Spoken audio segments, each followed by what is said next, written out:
With Radio Algeria International, you will not miss a single major political or economic event.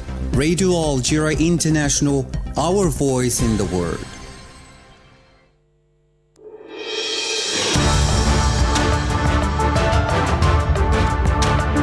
This is the English service of Radio Algeria International.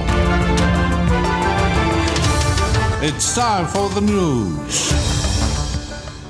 The Prime Minister's Communication Unit has categorically denied the allegations made by the former French ambassador to Algiers regarding trade restrictive measures. Participants in the 4th Arab African Youth Conference held yesterday in Algiers have stressed that the young people are the catalyst for peace and development, urging them to support efforts to establish peace, stability, and sustainable development. And more than 100 Lebanese MPs have called on UNESCO to protect the country's historic sites, which are subject to a Zionist strike campaign that includes the ancient cities of Baalbek and Tyre.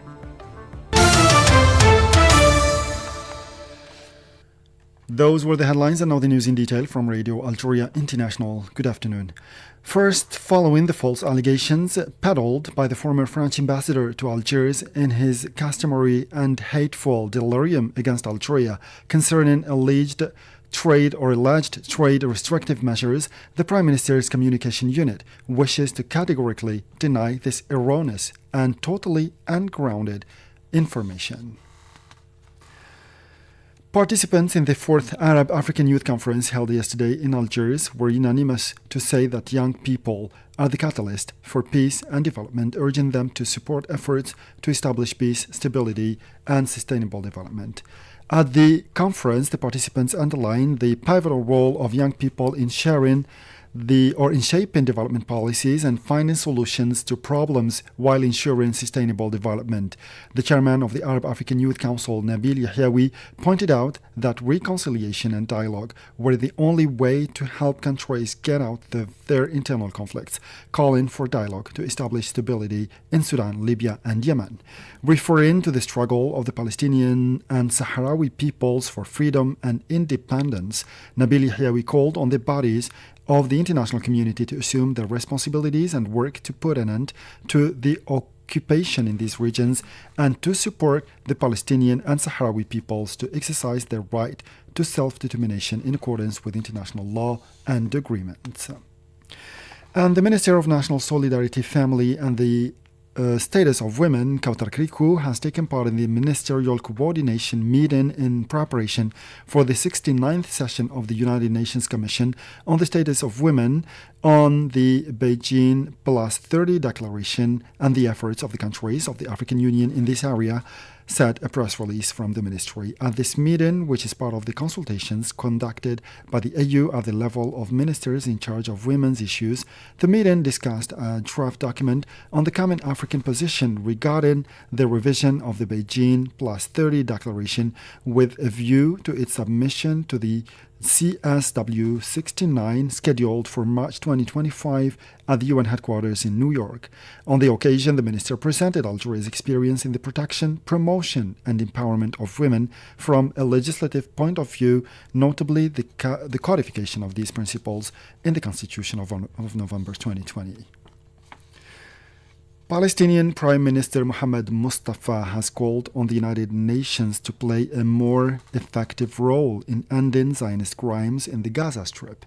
Mohammed Mustafa was speaking during a meeting he held with the Chief Coordinator of Humanitarian Affairs and Reconstruction in Gaza, Sigriad Kag, in the city of Ramallah, according to a statement published by the Prime Minister's office. The Prime Minister asked the United Nations to play a more effective role in stopping the crimes of the occupation in the Gaza Strip, notably in the face of the worsening famine and the crime of collective punishment inflicted on 2 million Palestinians through the prohibition of the entry of aid and medicine convoys and the serious lack of all essential resources in the Gaza Strip. He underlined the dissatisfaction of the Palestinian people with the inability of the international community to stop the Zionist war machine, specifying that the declarations and condemnations are not sufficient to face the genocide and the crimes of ethnic cleansing in the Gaza Strip. Still in the Middle East region, 4 Malaysian peacekeepers and 3 soldiers were injured in a Zionist strike on Thursday that targeted a car at the entrance of Saida, a town in southern Lebanon, killing 3 people, according to the Lebanese army. The strike by the Zionist enemy targeted a car and caused the death of 3 passengers, the army said in a statement. According to the army, the injured peacekeepers belong to the Malaysian contingent of the UN force deployed in southern Lebanon since 1978. Violent strikes by the Zionist occupation forces targeted the southern suburbs of Beirut during the night, including one near Beirut International Airport, which continues to operate normally, according to the Lebanese Minister of Transport. And more than 100 Lebanese MPs have called on UNESCO to protect the country's historic sites, which are subject to a Zionist strike campaign that includes the ancient cities of Baalbek and Tyre. During the devastating war against Lebanon, the Zionist entity committed serious human rights violations and atrocities, MPs wrote in a letter to UNESCO Director General Audrey Azoulay. We draw your attention to an urgent need, the protection of Lebanon's history at Baalbek, Tyre, Saida, and other priceless sites currently under threat. They stressed in progress since the end of last September, the attack by the Zionist occupation army against various regions of Lebanon have claimed 2,600 martyrs, according to the Lebanese Ministry of Health. And the European Union's foreign policy chief Josep Borrell has expressed the dismay of the EU countries and the Zionist occupation army's new strikes against towns in southern and eastern Lebanon, reiterating the urgent need to establish an immediate ceasefire in the region. We reiterate our call for an immediate ceasefire in the region and for the implementation of UN Security Council Resolution 1701, wrote Joseph Borrell in a message posted on social networks. On Thursday, the warplanes of the Zionist occupation army carried out the umpteenth series of airstrikes across Lebanon, notably in the southern suburb of Beirut, in the vicinity of the airport, causing numerous casualties. Ongoing since the end of September, the Zionist army's attack on various regions of Lebanon have claimed 2,600 martyrs, according to the Lebanese Minister of Health. And the Irish Minister of Foreign Affairs, Michael Martin, has said that Ireland will join before the end of the year the proceedings brought before the International Court of Justice, ICJ, by South Africa, which denounces the genocide perpetrated by the Zionist entity in Palestine. Said Bougazi has more detail in this report. The Irish Minister of Foreign Affairs was speaking during a debate in the Irish Parliament, which adopted a motion affirming that the Zionist entity is carrying out a genocide in Palestine. The Irish government intends to issue a declaration of intervention synonymous with rallying to the procedure in the jargon of the ICJ before the end of the year, declared Michael Martin. Several countries have already joined this procedure launched by South Africa in December 2023. On October 28th, South Africa submitted a detailed memorandum to the ICJ containing additional facts, evidence and arguments to prove that the Zionist entity is committing genocide in Palestine. Once the memorandum is filed, the Zionist entity must file a counter-memorandum before July 28 next year. Michael Martin insisted that Ireland is committed to defending and promoting a strict interpretation of the Convention on Genocide to ensure the highest possible level of protection for civilians caught in armed conflicts.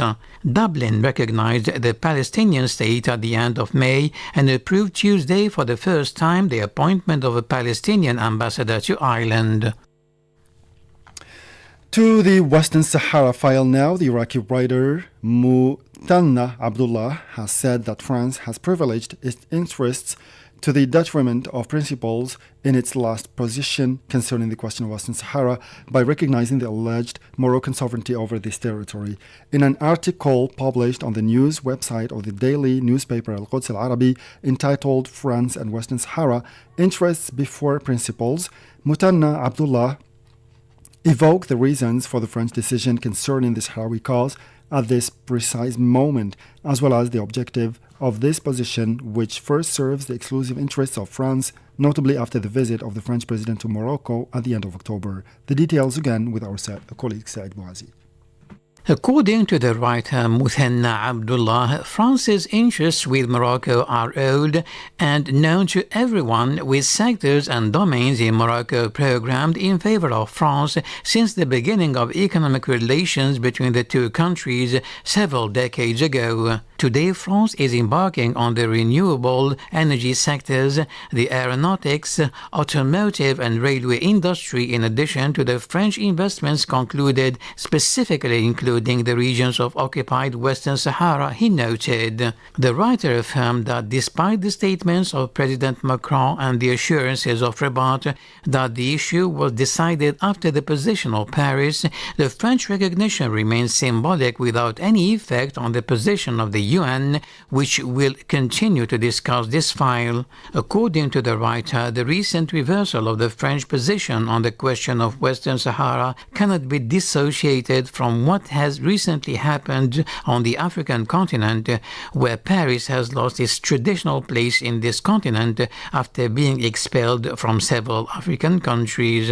He added that France is today trying by all means to strengthen and consolidate its relations with the other countries of the continent to overcome obstacles and improve relations in the hope of returning or at least strengthening its presence in the remaining countries. And still with the Western Sahara file, the 9th edition of the European Local Solidarity Day, slated from 15 to 30 November in Jetsko, a municipality in the Spanish autonomous community of the Basque Country, will shed light on the rights of the Sahrawi people in order to explore new prospects for cooperation and solidarity between the Basque and Sahrawi peoples, the municipality announced. And finally, the UN has called on South Sudan's leaders to demonstrate their commitment to a democratic future, underlining that time is running out to make the necessary reforms after the elections were postponed once again. The head of the United Nations mission in South Sudan, Nicholas Haysom, told the Security Council that South Sudan's decision to extend the transitional period was inevitable but a regrettable development. Let's listen to him. Since my last update, Sudan's transitional period was extended until February 2027, pushing back the timetable for elections to December 2026. This was inevitable but a regrettable development given the deep frustrations and fatigue felt by the South Sudanese people at the apparent political paralysis and inaction of their leaders to implement the peace agreement and deliver the long-awaited democratic transition. Since the extension, however, implementation of the revitalized agreement and its roadmap has yet again been relegated to the back burner while political interests play out at the national level. And it seems that the Tumaini initiative, aimed at bringing holdout opposition groups into the peace agreement, has largely stalled. Let's recall that the country was due to hold the first elections in its young history in December, but in September, President Salva Kiir announced a further 2-year extension of the transition period, postponing the poll until December 2026. And with this last piece of news, we come to the end of this news bulletin. Time now for our weekly programs, starting with my colleague Jamal Silmani with a program on the Grand Mosque of Algiers, Al Jama' Al Kabir, which will be followed by another program by my colleague Aziza Gassi about inspiring figure, and today she will talk about Abdelkader Haba. As for me, I'll meet you again tomorrow for a fresh edition of our news bulletin. Until then, stay tuned to Radio Algeria International, and bye-bye for now.